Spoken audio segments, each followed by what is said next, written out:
Hello, we are Team 4118. We're a Riptide from PK Young in Gainesville, Florida. Today, we'll be demonstrating how to build our Jack-in-the-Box Tidal with AT kit. Here with me, I have. My name is Brycelyn, and without further ado, we're going to get started in demonstrating how we can help you assemble your own Jack-in-a-Box.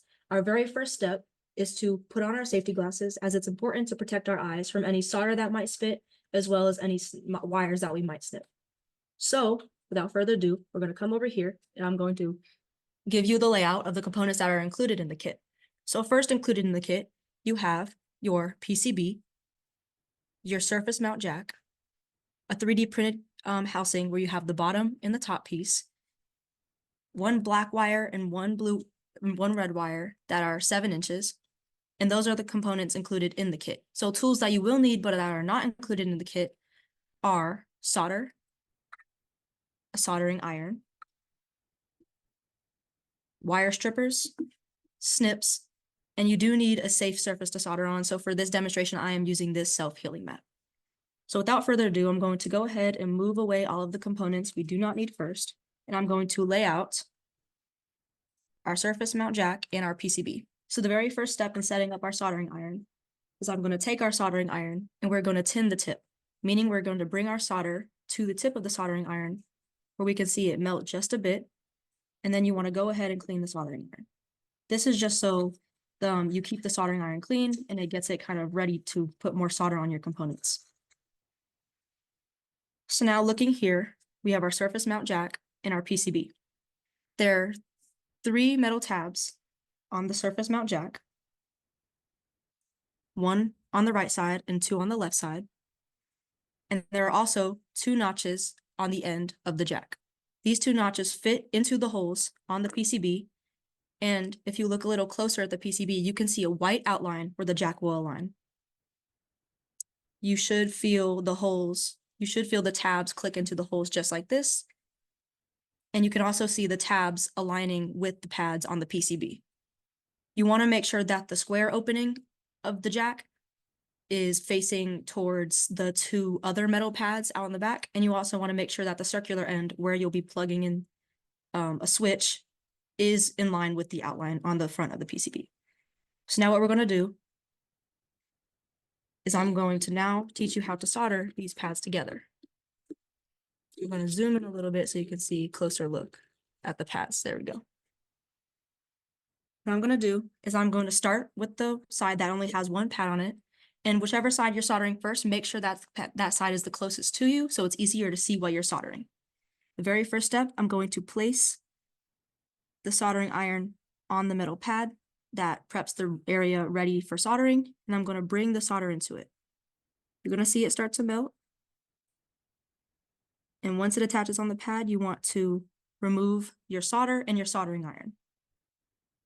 You also want to be careful not to add too much solder, or else it can actually seep into the jack, you can't use the jack after that.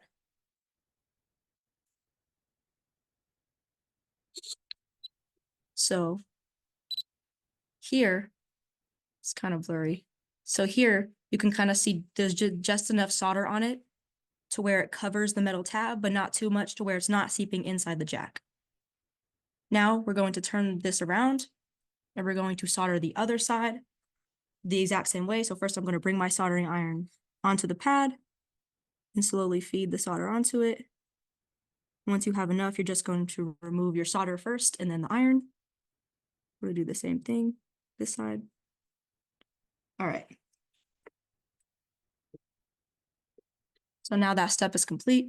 I'll do a close-in so you can see what the solder is supposed to look like.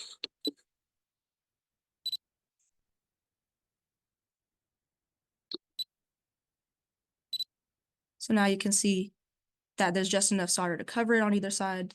And something that we're going to do now is called a tug test. So we're going to grab the surface mount jack with 1 hand and the PCB with the other and kind of wiggle it a bit. This is just so we can make sure that the solder joints are strong and that both components are held together. And if that's all good, we're going to move on to our next step. Now we are going to grab our wires. You should have 2 different colored ones in your kit. And in this case, the red and the black, or the red and the blue, whichever kit you get, it doesn't matter which positive or negative is. So you don't have to worry about that. But now what we're going to do is now we're going to take our wire strippers and we're going to strip the ends off of each wire, but only one side on each wire. So you only want to strip them just about 1/4 of an inch each. So I'll take our black one now.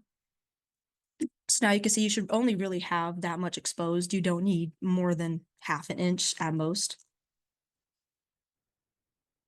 So now I'm going to strip our other one. I'm just going to move those out of the way. So now we have both of our wires stripped. Now we're going to take our soldered PCB and through the top, so where the surface mount jack is mounted to the PCB, we're going to feed the exposed part of the wires through the top. And then we're going to bend them over so you can see the edge of the insulation is just on the edge of the PCB. And we're going to do that with both wires.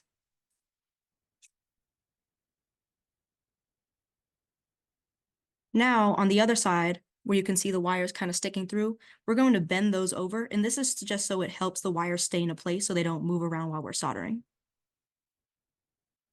So now I'm going to flip this back over.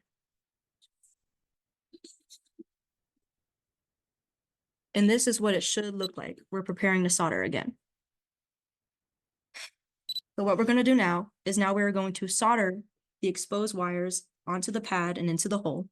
So we're going to kind of do it the same way we did the tabs on the jack, where first I'm going to place my soldering iron down and slowly feed solder to the iron as it gets into the jack, into the wires onto the PCB. We're going to go ahead and do the other one. You don't want to add too much to where it's getting on the insulation, but you also want enough to where you can see it's like kind of like a little mountain on there.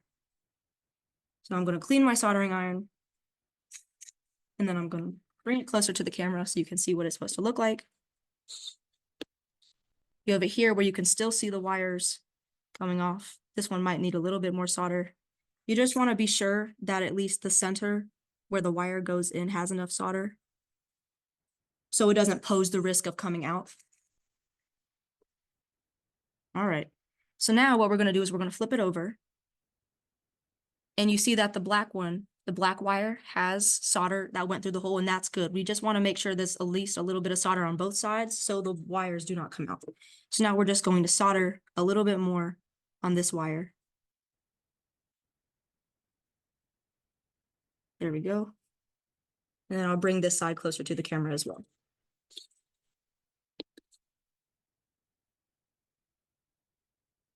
So you can see there's just very little solder on there.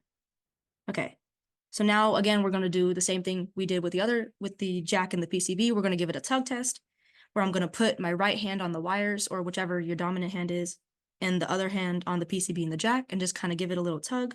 It's not moving, so that's a good sign. If it is moving or wiggling, you should probably resolder it because that means the connection is not strong enough and eventually those wires will break off. So now we're going to go ahead and trim the excess wire here. So we're going to use our snips. And we're just going to kind of bend it up like that. Go ahead and try and make it flush. But then I'm going to put my hand over the excess wire. So when I snip it, if the excess wire does go flying, it won't hit anything. So that's, we want to keep that safe. And then I'm going to do the same thing with this side where I kind of bend the other wire up and trim it.